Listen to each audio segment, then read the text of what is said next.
অনেক সময় আমরা কিছু শুনি, কারো সম্পর্কে কিছু শুনলাম, আর আমাদের কাছে তার সামান্য তথ্য থাকে। এই সামান্য তথ্যের ভিত্তিতে আমরা বলি এটা তো খুব খারাপ হয়েছে বা এটা তো খুব ভালো হয়েছে, এবং সাথে সাথে সিদ্ধান্ত নিয়ে ফেলি। কিন্তু পূর্ণ তথ্য না থাকা পর্যন্ত তাড়াহুড়া করে সিদ্ধান্ত নিলে সেটা ভুল হবে। এটি আসলে তার ভুল। আমি যখন আল্লাহ তাআলার কাছে ক্ষমা চাই, আমার কাছে কোনো সরাসরি যোগাযোগ আসে না যে তুমি আল্লাহ তাআলার কাছে ক্ষমা চেয়েছো, তুমি ক্ষমা পেয়েছো। আমি জানতে পারবো না যে আল্লাহ তাআলা আমাকে ক্ষমা করেছেন কিনা। আমার কোনো গ্যারান্টি নেই। আমি কিভাবে জানবো আল্লাহ তাআলা আমাকে ক্ষমা করেছেন কিনা? একটা এক্সট্রিম হলো, যদি মানুষ একটা ভুল করে তারপর বলে আমি এটার একদম কাছেও যাবো না, এটার আশেপাশেও যাবো না, তখন মানুষ এত দূরে চলে যায় যে তখন অন্য ধরনের খারাপ কাজে চলে যায়। এখানে কোরআন একটি বড় জ্ঞান, হেকমত শিখিয়েছেন। কিছু লোক থাকে যাদের আপনি খুব ভালো মনে সাহায্য করেন, কিন্তু তারা আপনাকে তাদের অপরাধে ফাঁসিয়ে দেয়, আপনাকে তাদের অপরাধে ফাঁসিয়ে দেয়। যখন তাদের কাছে আপনার বিরুদ্ধে একটা তথ্য এসে যায় যা তারা আপনার বিরুদ্ধে ব্যবহার করবে, আর যখন সুযোগ পাবে নিজের যান বাঁচানোর জন্য, তখন তারা আপনাকে খুব সহজেই কুরবানি করে দিবে। যে আমাদের বোকা হওয়া উচিত নয়, আমাদের সচেতন হতে হবে। কেউ কাঁদছে, কেউ সাহায্য চাইছে, ঠিক আছে, হতে পারে তার সত্যিই সাহায্য প্রয়োজন, কিন্তু যেমন আপনি পুরো তথ্য না জেনে কোনো কিছু করতে পারেন না, তেমনি পুরো পরিস্থিতি না বুঝে, পুরো তথ্য না জেনে, সব কিছু না জেনে আপনি কারো কথায় আসতে পারেন না। এতে আপনার বড় ক্ষতি হতে পারে। কিভাবে বোঝা যাবে আল্লাহ তাআলা আমাকে মাফ করেছেন কিনা? যখন একজন মানুষের আপনাকে একটি ভুল বারবার স্মরণ করিয়ে দেয়, তখন আপনি মনে করতে শুরু করেন আমি তো একদম মানুষই না, আমি তো কিছুই না, আমি এই ভুলের একটা ঢের মাত্র, আমার অস্তিত্বের মধ্যে এই ভুল ছাড়া আর কিছুই নেই। কারণ এই অন্য ব্যক্তির কাছে আমার ভুল ছাড়া আর কিছুই দেখে না, আর কিছুই দেখা যায় না। আপনার রব আপনার ভুলকে দেখেন না, তিনি আপনার হৃদয়কে দেখেন।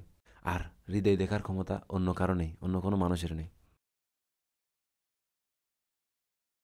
আসসালামু আলাইকুম রহমতুল্লাহি ওবরাকাত। বিসমিল্লাহ সাল্লাতু ওয়াসসালামু আলা রাসূলিল্লাহ ওয়া আলা আলিহি ওয়া আসহাবিহি আজমাইন। আজকের খুতবায়, গত আলোচনায় আপনাদের সাথে যে কথা বলেছিলাম হযরত মূসা আলাইহিস সালাতু ওয়াসসালামের কাহিনী সম্পর্কিত, সেখান থেকে যেখানে আমরা কথা শেষ করেছি, আজকে আমরা ওখান থেকে শুরু করব ইনশাআল্লাহ। আপনাদের ওখানে আরও কিছু বলার আছে। মূসা আলাইহিস সালাতু ওয়াসসালাম আল্লাহ তাআলার কাছে ক্ষমা চাইলেন, ফাগফিরলি, তিনি বললেন আপনি আমাকে ক্ষমা করুন, এবং এর ভিত্তিতে আল্লাহ তাআলা তাকে ক্ষমা করেন। এখানে বিষয় হলো, আল্লাহ তাআলা যখন তাকে ক্ষমা করেছেন, তখন কি তিনি কি জানতেন যে আল্লাহ তাআলা তাকে ক্ষমা করেছেন কিনা? পূর্বের আলোচনায় আমরা সূরা কাসাস থেকে যে বিষয়টি উল্লেখ করেছি তা হলো, মূসা আলাইহিস সালাতু ওয়াসসালাম রাজপ্রাসাদের মধ্যে ছিলেন এবং তিনি ওখানে জীবনযাপন করতেছেন, এবং তার মাকে আল্লাহ তাআলা দ্বিতীয়বার মিলিয়ে দিয়েছেন তাকে, এবং তিনি ইসলাম সম্পর্কে জানেন, তার দিন সম্পর্কে তিনি জানেন, এবং তিনি রাজপ্রাসাদের মধ্যে জীবনযাপন করতেছেন। যুবক বয়সের কথা বলতেছে, ওলাম্মা বালাগা আশুদ্দাহু ওয়াস্তাওয়া, ওলাম্মা বালাগা আশুদ্দাহু, তিনি বালেক হলেন, এবং ওয়াস্তাওয়া আতাইনা হুকমান, তার শক্তি ছিল অনেক। আতাইনা হুকমান, তাকে আল্লাহ তাআলা হিকমত দিয়েছেন, সঠিক সিদ্ধান্ত নেওয়ার যোগ্যতা দিয়েছেন। ও ইলমান, তাকে জ্ঞানও দিয়েছেন। ও কাযালিকা নাজিজিল মুহসিনিন, এবং আল্লাহ তাআলা বললেন ওইভাবে আমি প্রত্যেক ব্যক্তিকে দিব, যে এভাবে হেকমত এবং জ্ঞান আমি প্রত্যেক ওই ব্যক্তিকে দিব যে চেষ্টা করে, মুহসিন হয়। তো মূসা আলাইহিস সালাম মুহসিন ছিলেন, তো তিনি বনী ইসরাঈলদের জন্য কিছু করার জন্য চেষ্টা করতেছেন। তিনি এই উদ্দেশ্যে, পরবর্তী আয়াতে আছে, ওয়াদাখালাল মাদিনাতা আলা হিনি গফলাতিম মিন আহলিহা, শহর পুরা খালি, একদম খালি, যখন একদম মানুষ একদম থাকে না, খাইলুলার সময়, জোহরের পর সময় ধরেন সবাই ঘুমায়, তখন গরম বেশি পড়তো মিশরে। তো তিনি এই সময় বাইরে হলেন যাতে কাজ করা যায়, মানুষের সুপকার করা যায়। তখন তিনি বাইরে হয়ে দেখলেন যে দুজন মানুষ লড়াই করতেছে। তো তিনি এই বিষয়টা দেখলেন। মূসা আলাইহিস সালাম একটি ঘটনা দেখলেন যে একজন মিশরি জাতির একজন পুলিশ বা সেনা সদস্য একজন সাধারণ নাগরিককে প্রহার করছে, অর্থাৎ বনী ইসরায়েলের মানুষকে। মূসা আলাইহিস সালাম দেখলেন যে এটি হয়তো একই ধরনের ঘটনা, যা এখানে হাজার বছর ধরে হাজারবার ঘটতেছে। কারণ বনী ইসরায়েল একটি দাস জাতি এবং তাদের উপর সর্বদা নির্যাতন চালানো হয়। তিনি চিন্তা করলেন এটাও একই ধরনের কেস। তাই তিনি সিদ্ধান্ত নিয়েছেন যে তিনি গিয়ে এই নির্যাতিত ব্যক্তির সাহায্য করবেন এবং অত্যাচারের বিরুদ্ধে রুখে দাঁড়াবেন। তিনি গিয়ে সে পুলিশ বা সেনা সদস্যকে ঘুষি মারলেন, ফাকজ আলী, আল্লাহ তাআলা বললেন যার ফলে তার মৃত্যু ঘটে, এক ঘুষিতে সে মারা গেছে। ঠিক সেই মুহূর্তে মূসা আলাইহিস সালাম বুঝতে পারলেন যে এটি তাড়াহুড়া করা হয়েছে। এই তাড়াহুড়া করা শয়তানের কাজ ছিল। তার মুখ থেকে তৎক্ষণাৎ এ কথাটি বেরিয়ে এলো, কলা হাজা মিন আমলি শয়তান, যে এটি শয়তানের কাজের মধ্যে একটি। কারণ সে শত্রু এবং সে বিভ্রান্তি করে। এখানে বিভ্রান্তি বা গুমরাহ শব্দ নিয়ে আমরা পূর্বে বেশি আলোচনা করিনি। আজ আমরা এখান থেকে শুরু করবো ইনশাআল্লাহ। মূলত মানুষের নিয়ত যদি ভালো হয় এবং সে কোনো অন্যায় বা অবিচার হতে দেখে, তাহলে মানুষের প্রকৃতিতেই রয়েছে যে সে এর বিরুদ্ধে কোনো কিছু করে, কোনো পদক্ষেপ নেবে, কিছু করার চেষ্টা করবে। একটি বিখ্যাত হাদিস আছে, রাসূল সাল্লাল্লাহু আলাইহি ওয়াসাল্লামের হাদিস, মুসলিম শরীফের হাদিস, মান রাআ মিনকুম মুনকারান, তোমাদের মধ্যে কেউ যদি কোনো খারাপ জিনিস দেখে, ফাল ইউগাইয়িরহু বিয়াদি, তাহলে তা হাত দিয়ে প্রতিবাদ করুক। ফা ইল্লাম ইয়াস্তাতি ফা বিলিসানিহি, যদি তা না পারে তাহলে অন্তত ভাষায় প্রতিবাদ করুক, মুখে প্রতিবাদ করুক। ফা ইল্লাম ইয়াস্তাতি ফা বিকলবিহি, আর যদি তাও না পারে তাহলে অন্তত মনে তা ঘৃণা করুক। ওয়াযালিকা আযআফুল ঈমান, আর এটি হলো ঈমানের সবচেয়ে দুর্বল অবস্থা। আমরা সবাই জানি যে যদি কোনো খারাপ কিছু ঘটছে এবং আপনি কেবল দাঁড়িয়ে দাঁড়িয়ে দেখছেন, তাহলে এটি ঈমানের পরিপন্থী। যদি আপনার মধ্যে সামর্থ্য থাকে তাহলে এটি প্রতিবাদ করার চেষ্টা করা উচিত। যদি সেই সামর্থ্য না থাকে তাহলে অন্তত এর বিরুদ্ধে কথা বলুন, কিছু তো বলুন, আর কিছু না হোক কিছু তো বলুন। এবং যদি সেটাও না করতে পারেন তাহলে অন্তত অন্তরে কষ্ট অনুভব করা উচিত। অর্থাৎ আপনি চলে যাচ্ছেন, গাড়ি চালাচ্ছেন, কোনো খারাপ ঘটনা দেখছেন, কিন্তু আপনার মনে কোনো প্রতিক্রিয়া হচ্ছে না, কোনো ধরনের খারাপ লাগছে না, তাহলে এটি ঈমানের চিহ্ন নয়। এই মানুষের মনে ঈমান নেই। মানুষের মনে তার প্রতি চিন্তা না থাকলে তা ঈমানের অভাব প্রকাশ করে। কেউ হয়তো গাড়ি থামিয়ে সাহায্য করার চেষ্টা করতে পারে, বা অন্তত জানালা নামিয়ে বা এরকম করিও না, এতটুকু বলতে পারে। কিন্তু যদি কেউ কিছু নাও বলে, কিছু নাও বলে এবং কোনো অনুভূতিও না থাকে, তাহলে এটি ঈমানের অভাবের লক্ষণ। তো মূসা আলাইহিস সালাম যা করেছিলেন তা আসলে ঈমানের দাবিই ছিল। তার হাতে ক্ষমতা ছিল এবং তিনি অন্যায় হতে দেখেন, পদক্ষেপ নিয়েছেন। তাহলে এটা হাযা মিন আমালি শয়তান কীভাবে হতে পারে? কীভাবে শয়তানের কাজ হতে পারে? এবং এখানে শয়তান গুমরা কেমনে করতে পারে? আসলে আল্লাহ তাআলা অন্য একটি স্থানে আমাদেরকে একটি সত্যতা জানিয়েছেন, ওয়ালা তাকফু মা লাইসা লাকা বিহি ইলম, যে জিনিসের পূর্ণ জ্ঞান নেই তার পিছনে পড়ো না, যে জিনিসের সম্পূর্ণ জ্ঞান নেই তার পিছনে ছোটো না, যেটা সম্পর্কে তোমার ধারণা নেই ওটার পিছনে যাইও না। ইউসুফ আলাইহিস সালামের কাহিনীর সাথে এর কিছুটা সম্পর্ক আছে। কাহিনীতে যাওয়ার আগে যদি আমি বলি, কারো বিরুদ্ধে মিথ্যা প্রমাণ দিয়ে তাকে জেলে পাঠানো হয়েছে, ইচ্ছা করে, তাহলে আমরা সবাই বলবো এটি যদি হয়ে থাকে তাহলে এটা অন্যায় এবং তার সাথে জুলুম করা হয়েছে। কিন্তু ইউসুফ আলাইহিস সালাম সূরা ইউসুফে নিজের ভাইয়ের বিরুদ্ধে একটি অভিযোগ আনেন এবং তার ফলে তাকে গ্রেফতার করা হয়েছে এবং তার ভাইকে তার কাছে রেখে দিলেন। যদি আমি না বলতাম যে এটি ইউসুফ আলাইহিস সালামের গল্প, ইউসুফ আলাইহিস সালামের কাজ ছিল, তাহলে আপনি নিজে থেকেই ভাবতেন এটি খুব অন্যায় হয়েছে। এরকম যদি হয়ে থাকে তাহলে এরকমটা হওয়া উচিত নয়। কিন্তু আল্লাহ তাআলা এর পিছনে যে আসল ঘটনাটি ছিল তা আমাদের বুঝিয়েছেন এবং বলেছেন, মা কানা লিয়াখুযা আখাহু ফি দীনিল মালিক, ইউসুফ আলাইহিস সালামের পক্ষে সম্ভব ছিল না যে তিনি তার ভাইকে নিজের কাছে রাখতে পারেন, কারণ রাজ্যের আইন অনুযায়ী তাদের কোনো ইমিগ্রেশন বা রেসিডেন্স পলিসি ছিল। যদি কেউ পর্যটক হিসেবে আসে, ট্যুরিস্ট হিসেবে আসে, তাহলে সে সেখানে থাকতে পারবে না। তো মিশরের কানুন ছিল। তো ইউসুফ আলাইহিস সালাম জানতেন যে তাকে যে কোনো মূল্যে তার ভাইকে রাখতে হবে, তার কাছে রাখতে হবে। তাই তিনি এই কৌশল অবলম্বন করলেন। আমরা এই কৌশলকে ইউসুফ আলাইহিস সালামের কৌশল বলে থাকি, কিন্তু এর উপর আল্লাহ তাআলা নিজ থেকে বলেছেন, কাযালিকা কিদনা লিইউসুফ, আমরা এই কৌশল অবলম্বন করেছি ইউসুফের জন্য, অর্থাৎ আল্লাহ তাআলা এই কৌশলকে নিজের সাথে সম্পর্কিত করেছেন। এখানে এই কথাটি উল্লেখ করেছি কারণ কখনো কখনো আপাত দৃষ্টিতে কোনো কিছু ভুল মনে হতে পারে, কোনো কিছু প্রথম দেখে আপনার মনে হতে পারে এটি ভুল, কিন্তু পুরো ঘটনা আপনার জানা থাকে না। আপনি কেবল 5% দেখতে পাচ্ছেন। একটি উদাহরণ হিসেবে ধরুন, কেউ যদি জানতে চায় যে একটি ঘরের ভিতরে কী হচ্ছে, আপনি কেবল চাবির ছিদ্র দিয়ে তাকিয়ে কিছু দেখতে পারেন, মনে করেন এই রুমে দেখার জন্য কোনো একটা চিত্র আছে, আপনি ওই চিত্রে দিয়ে দেখতে পারেন, সে কিছু না তো কিছু দেখবে, কিছু তো দেখবে।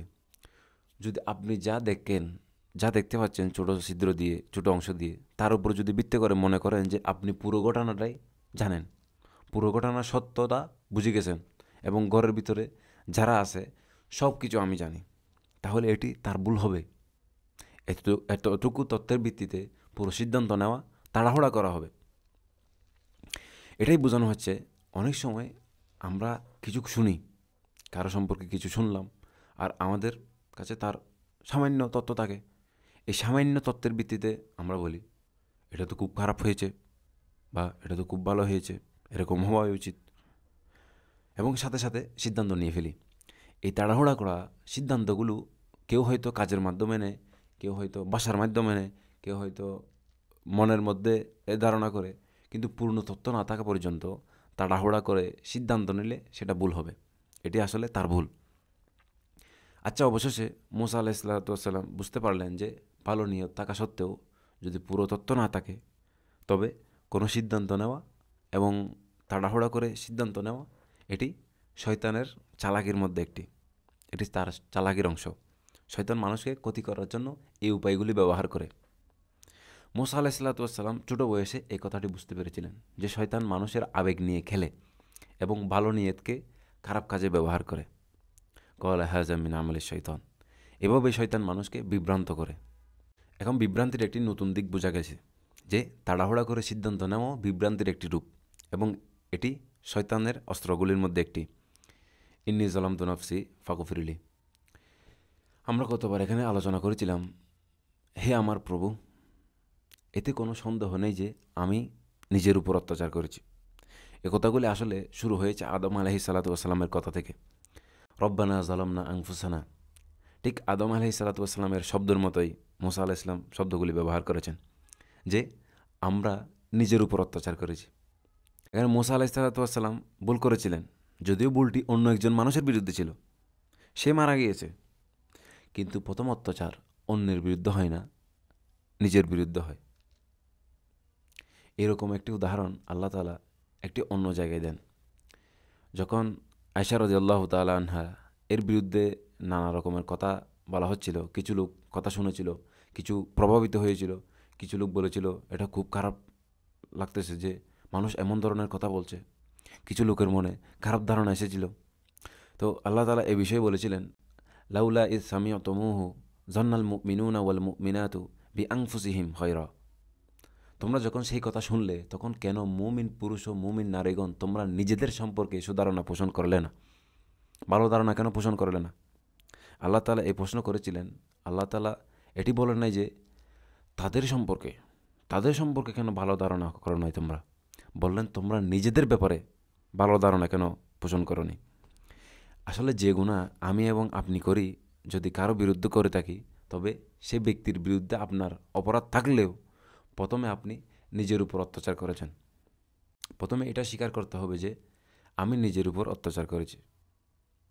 আল্লাহ তাআলা আমার মধ্যে একটি নূর দিয়েছেন, আমার মধ্যে একটি রূহ দিয়েছেন, আমার মধ্যে একটা হেদায়েত দিয়েছেন, এবং আমি এটাকে আঘাত করেছি, সেই নূরকে কমিয়ে দিয়েছি। ইন্নী যালামতু নাফসি ফাগফিরলি, আমি নিজের উপর অত্যাচার করেছি, নিজের উপর জুলুম করেছি, ফাগফিরলি, তাই আল্লাহ আমাকে ক্ষমা করে দিন। এখন বাবার বিষয় হলো, বিষয়টি মনে থাকার জন্য বলছি, মুসা আলাইহিস সালাম নবী এবং রসুল এর দায়িত্ব যেটা দেওয়া হয়েছিল, তা দেওয়া হয়েছিল যখন তিনি মিশরের থেকে চলে গেলেন এবং তারপরে বিয়ে করেছিলেন এবং সন্তান হয়েছিল, এবং তারপরে যখন তিনি পাহাড়ে একটি আগুন দেখতে পেয়েছিলেন, যা শুধু তিনি দেখতে পেয়েছিলেন, সেই সময়ে গিয়ে আল্লাহ তাআলা তার সাথে কথা বলেছিলেন, এবং সেই বয়সে গিয়ে তিনি রসুল হয়েছিলেন, যখন আল্লাহ তাআলা তাকে বেছে নিলেন। ওয়া নাখতারতুক ফাসতামি' লিমা ইউহা ইন্নানি আনাল্লাহ, তা আল্লাহ তাআলা বর্ণিত করেছেন সূরা তাহা এবং সূরা কাসাসে অন্য জায়গায় আছে। কিন্তু এই সময়ে মুসা আলাইহিস সালাম একজন যুবক, আমরা যেটা বিষয়ে কথা বলছি, যে বয়সের কথা বলতেছি, তখন নবী বা রসুল হননি। এর অর্থ হচ্ছে তখনও তার উপর ওহী আসেনি। এই ঘটনাটি নবুয়তের আগে ঘটেছিল। এই বিষয়টি বোঝা খুবই গুরুত্বপূর্ণ এই গল্পটি বোঝার জন্য। যখন তিনি তার ভুলের জন্য ক্ষমা চেয়েছিলেন, তা ছিল ঠিক যেন কোনো সাধারণ মুসলমান, যিনি নবী নন। যে কোনো মুসলমান ভুল করলে ক্ষমা চায়, সাধারণ মুসলমান এবং নবীদের মধ্যে পার্থক্য হলো নবীর সাথে আল্লাহ তাআলা সরাসরি কথা বলেন। নবীকে গায়েব থেকে খবর আসে। নবী জানেন কী করতে হবে আর কী করতে হবে না। আমি যখন আল্লাহ তাআলার কাছে ক্ষমা চাই, আমার কাছে কোনো সরাসরি যোগাযোগ আসে না যে তুমি আল্লাহ তাআলার কাছে ক্ষমা চেয়েছো, তুমি ক্ষমা পেয়েছো। আমি জানতে পারবো না যে আল্লাহ তাআলা আমাকে ক্ষমা করেছেন কি না, আমার কোনো গ্যারান্টি নেই। আমি ইস্তেগফার করি, কিন্তু আমি কীভাবে জানবো আল্লাহ তাআলা আমাকে ক্ষমা করেছেন কি না? হতে পারে আমি অনেক ইস্তেগফার করেছি, কিন্তু মনে সন্দেহ থাকে যে আল্লাহ এটি গ্রহণ করবেন কি না। আমি বড় গুনাহ করেছি, এত বড় ভুল করেছি, কীভাবে ক্ষমা পাবো? হয়তো আমি আরও অনেক কিছু করতে হবে, তবুও মনে হয় এটা যথেষ্ট নয়। হয়তো আমার মন এত পরিষ্কার নয় যে আল্লাহ এটি গ্রহণ করবেন। হয়তো আমি যে ইস্তেগফার করতেছি এখানে কোনো ত্রুটি আছে, এর মধ্যে কোনো দোষ আছে। আল্লাহ তাআলা বলেন, ইন্নাল হাসানাতি ইউযহিবিনা সাইয়্যাত। ভালো আমল খারাপ আমলগুলিকে মুছে দেয়। মানুষ চিন্তা করে হয়তো আমার ভালো কাজগুলি এত ভালো নয় যে খারাপ কাজগুলিকে মুছে ফেলবে। আপনার ইস্তেগফারের উপর সন্দেহ, হয়তো এটি ভালো নয়। তারপর আপনার কাজের উপর সন্দেহ, যেমন আপনি হজ করলেন, হজ করে আসলেন, বলেন যে হজ কবুল হয়েছে নাকি আল্লাহ জানে, উমরা কবুল হয়েছে কি না আল্লাহ জানে। রমজান পড়লেন, রমজানের রোজা রাখলেন, রমজানের রোজা কবুল হয়েছে নাকি আল্লাহ জানে। আমার নিয়ত সম্পূর্ণরূপে পরিষ্কার ছিল না মনে হয়। প্রতিটি বিষয়ে মানুষ সন্দেহ করে যে হয়তো তার মান, তার গুণ এমন নয় যে আল্লাহ তাআলা এটি গ্রহণ করবেন। এখানে যে প্রশ্নটি আমরা কখনো কখনো নিজেদের জিজ্ঞাসা করি, সেটি মুসা আলাইহিস সালাম জিজ্ঞাসা করতে পারতেন, তিনিই বলতে পারতেন। তার উপর তো কোনো নবুয়ত আসেনি, তিনি নবুয়ত পাননি। তিনি জানেন না আল্লাহ তাআলা তাকে ক্ষমা করেছেন কিনা। তার কাছে কোনো ওহী আসে নাই, তিনি এখনও নবী হননি। তিনি দোয়া করলেন, আমি ভুল করেছি, আমাকে ক্ষমা করুন। আল্লাহ তাআলা বললেন, ফাগফার লাহু। এখানে ফাটা হলো ফায়ে সবাবিয়া, অর্থাৎ এই জন্যই আল্লাহ তাআলা তাকে ক্ষমা করেছেন। ইন্নাহু হুয়াল গফুরুর রহিম। নিঃসন্দেহে তিনি অধিক ক্ষমাশীল, অধিক দয়ালু। তিনি অনেক দয়ালু। তিনি বান্দাদের গুণাগুলিকে ঢেকে রাখেন। আল্লাহ তাআলা তার দৃষ্টিকোণ থেকে বললেন যে তিনি ক্ষমা করেছেন, কিন্তু এর অর্থ এই নয় যে মুসা আলাইহিস সালাম জানেন যে তিনি ক্ষমা পেয়েছেন কিনা। পরের আয়াতে মুসা আলাইহিস সালাম বলেন, ক্বালা রব্বি বিমা আনআমতা আলাইয়া ফালান আকুনা যহিরাল লিল মুজরিমিন। মুসা আলাইহিস সালাম বললেন, হে আমার প্রতিপালক, আপনি যেহেতু আমার প্রতি এখন অনুগ্রহ নিয়ামত করেছেন, আপনি যে নিয়ামত আমার উপর করেছেন, তার কারণে আমি কখনো অপরাধীদের সমর্থন করব না, সাহায্যকারী হব না। প্রশ্ন ওঠে, এই নিয়ামত কোনটি? এখনই তো হত্যা হয়েছে, তিনি ইস্তেগফার করেছেন, তারপরেই তিনি বললেন আল্লাহ আমাকে ক্ষমা করেন। তারপরে বললেন যে আল্লাহ আপনার বড় নিয়ামত আমার উপর, এর কারণে আমি ভবিষ্যতে এমন ভুল করব না। ফালান আকুনা যহিরাল লিল মুজরিমিন।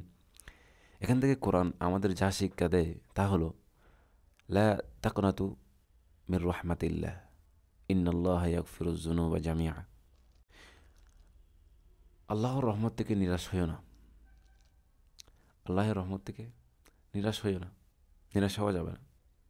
মুসলিমকে বলা হয়েছে, এতে কোনো সন্দেহ নেই যে আল্লাহ সমস্ত গুনাহ মাফ করবেন।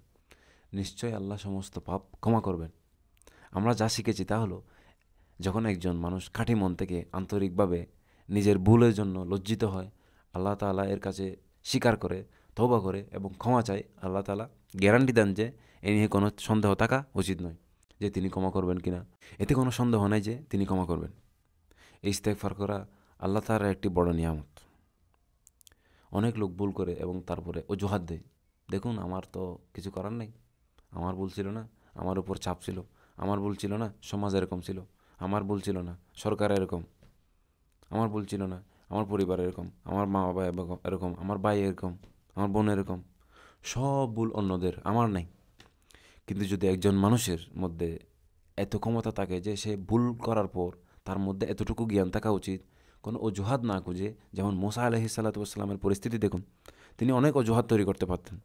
তিনি বলতে পারতেন, এটা তো প্রতিদিনের ঘটনা, আমি কীভাবে বুঝবো যে এখানে কী কী ঘটনা ঘটতেছে, এখানে বনী ইসরায়েলকে সবসময় ওরা মারে, আমি কীভাবে বুঝবো, আমি কীভাবে জানবো যে আজকে কে অত্যাচারিত এবং কে অত্যাচার করতেছে।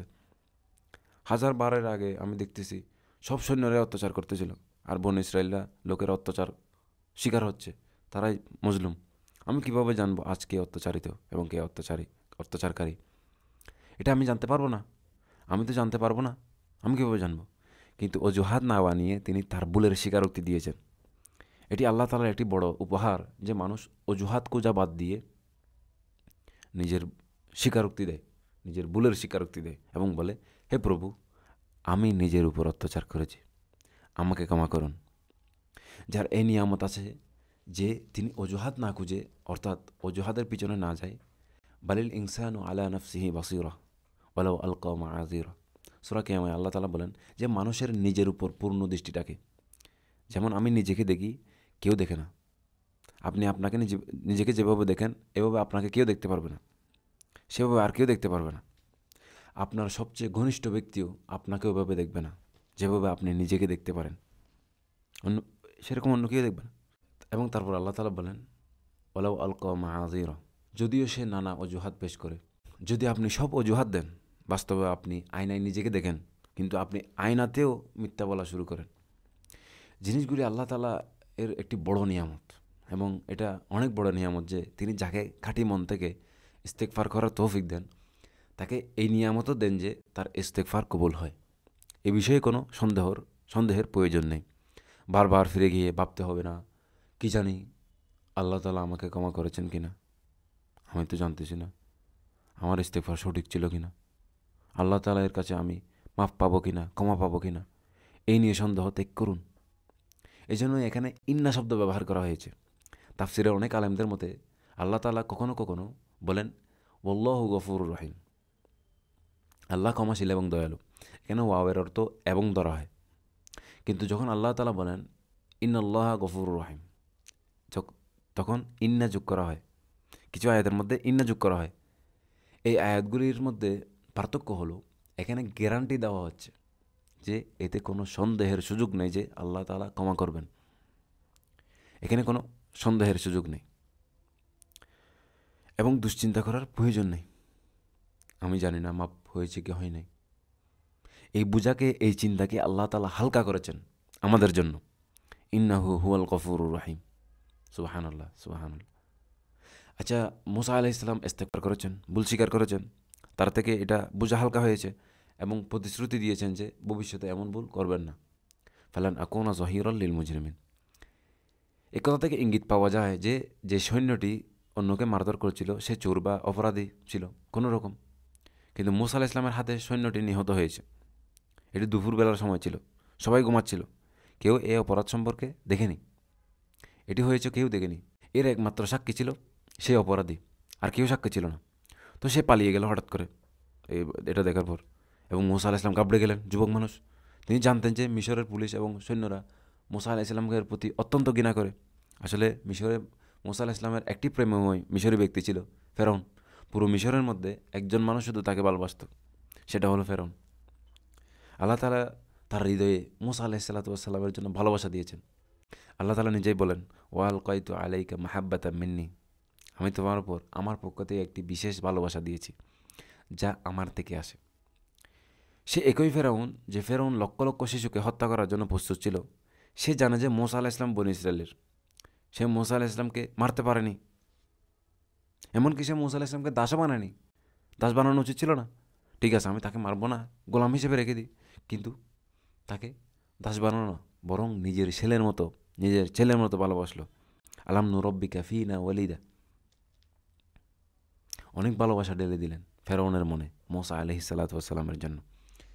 কিন্তু এর অর্থ এই নয় যে পুরো মিশরীয় জাতি তাকে ভালোবাসবে, বরং তাদের ঘৃণা আরও বেড়ে গিয়েছিল। তারা ভাবত আমরা মিশরীয় এবং আমরা দ্বিতীয় শ্রেণীর নাগরিক, আর এই দাসকে প্রথম শ্রেণীতে রাখা হয়েছে। এই প্রথম শ্রেণীর নাগরিক, তাকে প্রথম শ্রেণী একদম উচ্চ বংশের আচরণ করা হচ্ছে, রাজকুমারের মতো ট্রিট করা হচ্ছে, সাদা জীবন পার করতেছে। তাদের হয়তো ঘৃণা আরও বেড়ে গিয়েছিল। সেজন্য মুসা আলাইহিস সালাম যদি পুলিশের কাছে সিলিন্ডার করতেন, ভুল একটা তো হয়ে গেছে, এখন যদি পুলিশের কাছে সিলিন্ডার করে, আপনি অনেক জায়গায় দেখবেন, আমাদের এখানে আছে না, তো আপনিই বিবেচনা করুন, যদি পুলিশের কাছে যান, আপনার থানার কাছে যান বা কোনো সরকারি দায়িত্বশীল মানে আইন শৃঙ্খলা বাহিনী, যে ধরনের সেনাবাহিনী হোক, আপনাকে খুঁড়ে নেওয়ার আগেই আপনাকে মেরে ফেলবে। এগুলি কি মুসলিম রাষ্ট্রে হয়? আপনারা কি মনে করেন? তারপর পুলিশ বলতো এটি একটি দুর্ঘটনা ছিল, সে গাড়ি থেকে পড়ে গিয়েছিল, একটা গুলি যাচ্ছিল, সে গুলির সামনে চলে আসছে। তো তারা অজুহাত দেয়। তাদের জানা ছিল না যে তাকে মেরে ফেলবে। কিন্তু পুলিশ মুসা আলাহিসাল্লামের সাথে কী করবে মুসা আলাহিসাম জানে, তাকে মেরে ফেলবে। এবং মুসা আলাহিসামের ধারণা সঠিক ছিল, এজন্যই তিনি লুকিয়ে পড়েছিলেন। প্রমাণ পরবর্তীতে আসবে। মুসা আলাহিসামের একজন বন্ধু ছিল মিশরে, একজন সৈন্য, যিনি তাদের জেনারেলের একজন ছিলেন, কিন্তু গোপনে মুসলমান হয়ে গিয়েছিল। যখন পুলিশ কর্মকর্তাদের মধ্যে গোপন বৈঠক হতো, সেই বৈঠকে মুসা আলাহিসামের সেই বন্ধু উপস্থিত ছিলেন। পরে সে দৌড়ে এসে মুসা আলাহিসামকে জানায় যে ইন্নাল মালা ইয়াতামিরুনা বিক লিয়াকতুলুক। এই সূরার মধ্যেই আছে। দেখো, পুলিশ প্রধানরা একটা বৈঠক করেছে, সিদ্ধান্ত করে নিয়েছে যে তোমাকে হত্যা করবে, হত্যা করা হবে। ফেরাউন তোমাকে ভালোবাসে, তাই রাগান্বিত হবে এবং বলবে সে তো বিল্ডিং থেকে পড়ে গেছে, এটা তো একটা দুর্ঘটনা ছিল, কিছু করার নেই। যদি তারা ফেরাউনের কাছে নিয়ে যায়, আদালতে নিয়ে যায়, তবে ফেরাউন মুসা আলাহিসাল্লামকে ভালোবাসে, তাকে তো সে ক্ষমা করে দিবে, কারণ তার প্রতি ভালোবাসা আছে। কিন্তু সেখানে যাওয়ার আগেই এই সৈন্যরা তাকে হত্যা করতে চায়, তার পূর্বেই। তো এগুলি হওয়ার আগে, অর্থাৎ সে বন্ধু এখনও আসেনি, তখনও বন্ধু আসেনি। মুসা আলাইহিস সালাম শহরে লুকিয়ে লুকিয়ে আছেন। ফাসবাহা ফিল মাদিনাতি খাইফাই ইয়াতারাক্কাবু।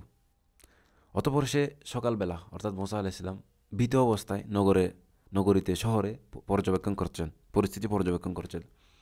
এক পা দিয়ে সতর্কতার সাথে, কেউ যাতে আমাকে চিনতে না পারে, সেভাবে তিনি আস্তে আস্তে শহরে যাচ্ছেন।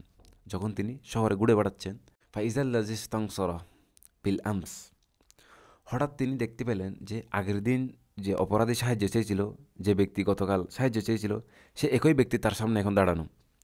ইয়াস্তাস রিহুহু, সেই ব্যক্তি তাকে আবার সাহায্যের জন্য ডাকছে, আবার দাঁড়িয়ে চিৎকার করে সাহায্য চাচ্ছে।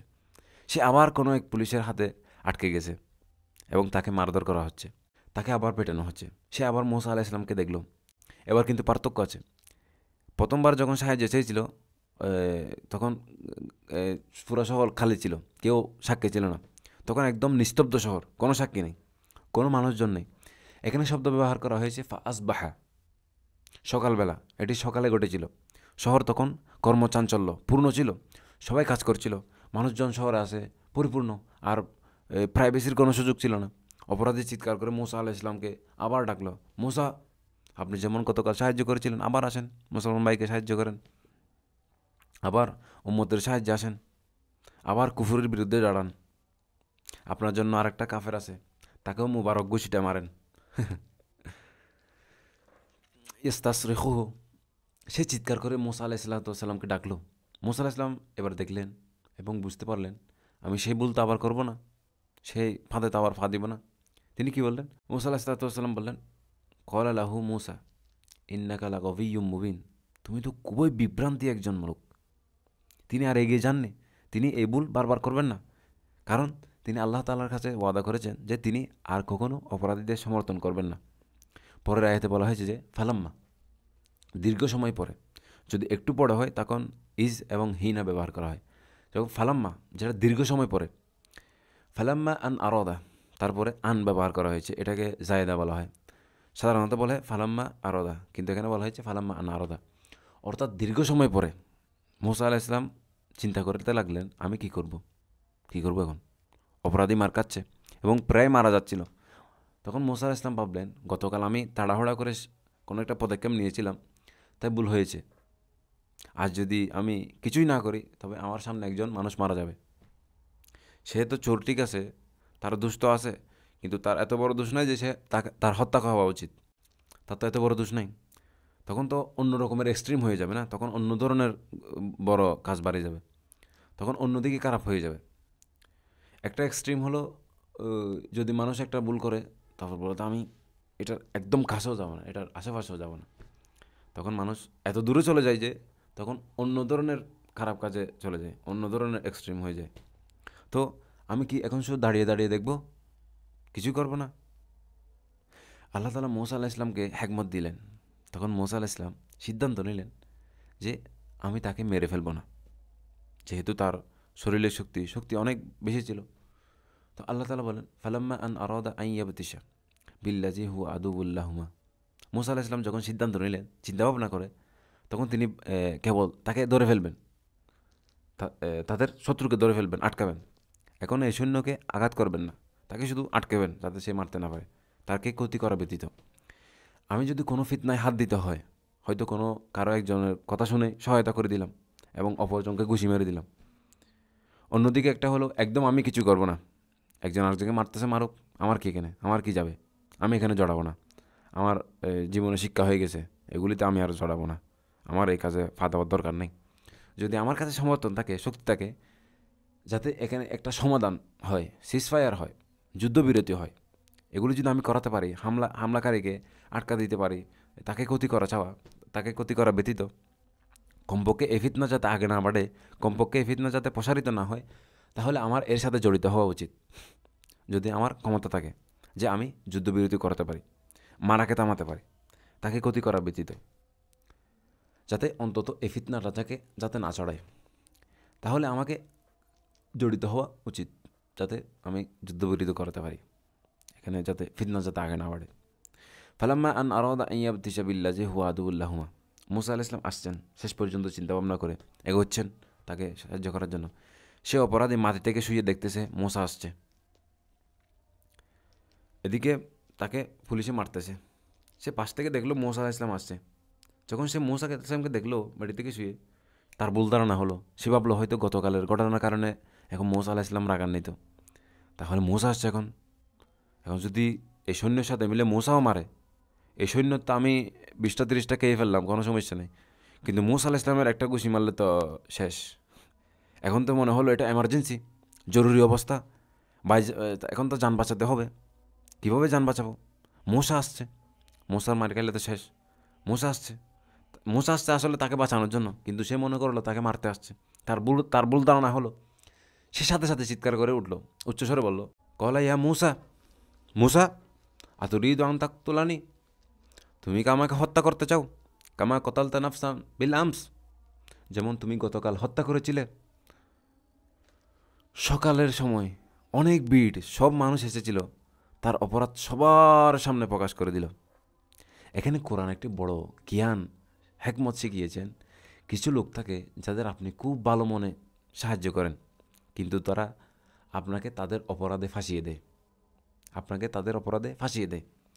যখন তাদের কাছে আপনার বিরুদ্ধে একটা তথ্য এসে যায়, যা তারা আপনার বিরুদ্ধে ব্যবহার করতে পারে, আর যখন সুযোগ পাবে নিজের যান বাঁচানোর জন্য, তখন তারা আপনাকে খুব সহজেই কুরবানি করে দিবে, আপনাকে একদম সহজে ফাঁসিয়ে দিবে, আরামসে।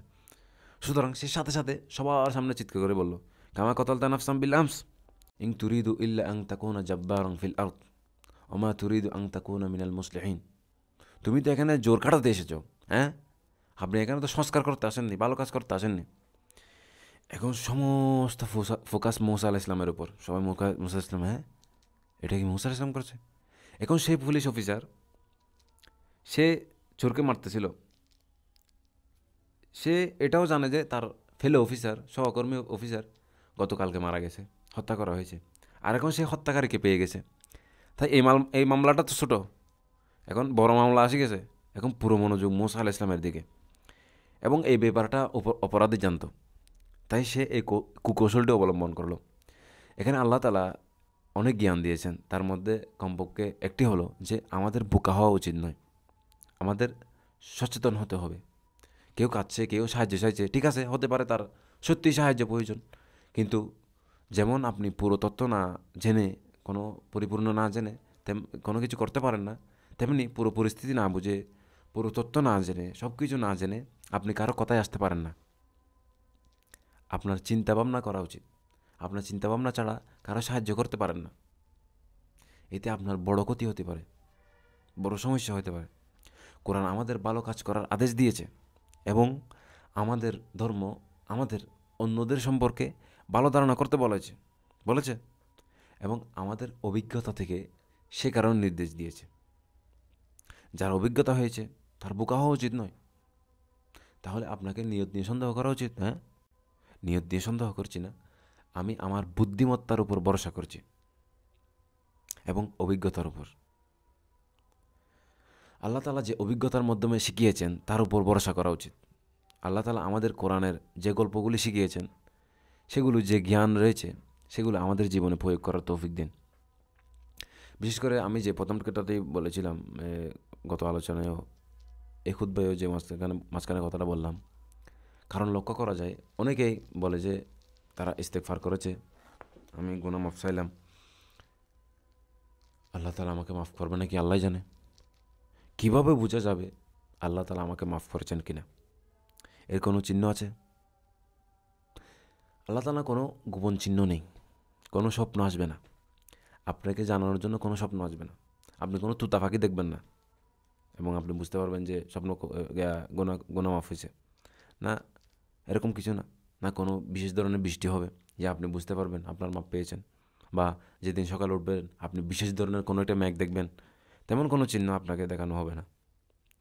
কিন্তু আল্লাহ তাআলা কোরআনে আমাদের জন্য এর সমস্যার সমাধান দিয়েছেন, যাতে আমরা এই সমস্যা না পড়ি যে আল্লাহ মাফ করবেন কি মাফ করবেন না। যিনি আন্তরিকতার সাথে আল্লাহ তাআলার কাছে ক্ষমা চেয়েছে, তাহলে আপনার গুনার আকার যাই হোক, তার গুনাহ যত বড়ই হোক তার কোনো গুরুত্ব নেই, এর পরিমাণ যতই হোক তাতে কোনো পার্থক্য নেই। পার্থক্য শুধু এক জায়গায়, আপনি সত্যি তওবা করেছেন কিনা। যদি সত্যি তওবা করে থাকেন তাহলে নিশ্চিত হন যে আল্লাহ তাআলা আপনাকে ক্ষমা করবেন, এবং এখন সামনের দিকে ভালো করতে পারবেন। ভালো করার জন্য চেষ্টা করুন, সামনের কথা ভাবুন, সেই ভুলের কথা বারবার না ভেবে প্রতিদিন একই ভুলের কথা মনে না করে এই শেষ কথা আপনি মনে রাখবেন, মানুষ মাফ করে না কিন্তু আল্লাহ মাফ করবে। মানুষ মাফ করে না, মানুষ আপনার ভুল পুনরায় পুনরায় মনে করে দেয়, বারবার মনে করিয়ে দেয়। আমি জানি আপনি কি করেছিলেন, আমি জানি তুমি কি করছিলা, তুমি কি বলছিলা, আমি জানি তুমি সেদিন কি করছিলে, আমি দেখছি।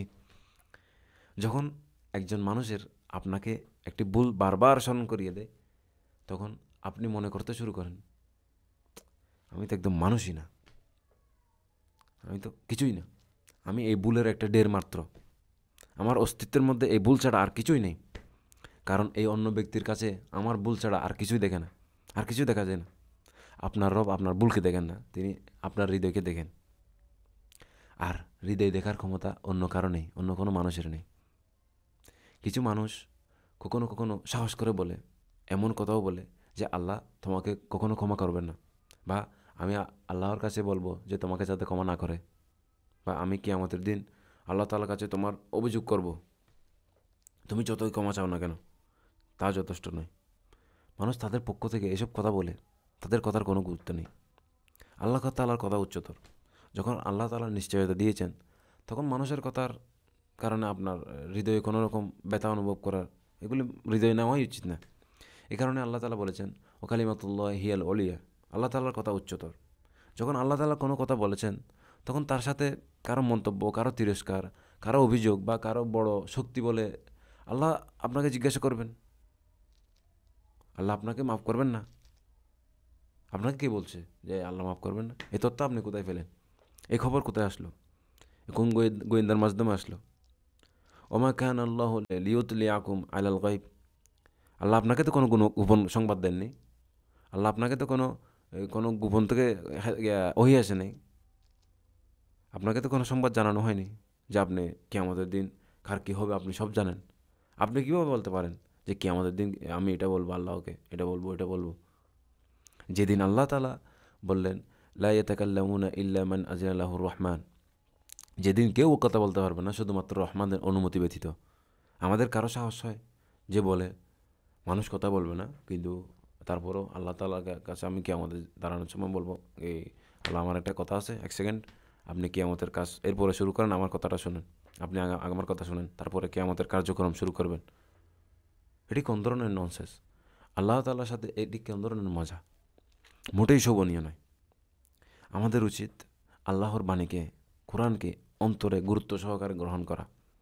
আমাদের আল্লাহ তাআলার কথাকে গুরুত্ব সহকারে নেওয়া উচিত, এবং এতে যে সতর্কবাণী রয়েছে তাকে গুরুত্ব সহকারে নেওয়া উচিত, এবং এতে যে সান্ত্বনা রয়েছে তাকে হৃদয়ে গ্রহণ করা উচিত, তা গভীরভাবে হৃদয়ে গ্রহণ করা উচিত। বারাকাল্লাহু লি ওয়া লাকুম ফিল কুরআনি হাকিম ওয়া নাফা'নি ওয়া ইয়্যাকুম বিল আয়াতি ওয়াজ যিকরিল হাকিম।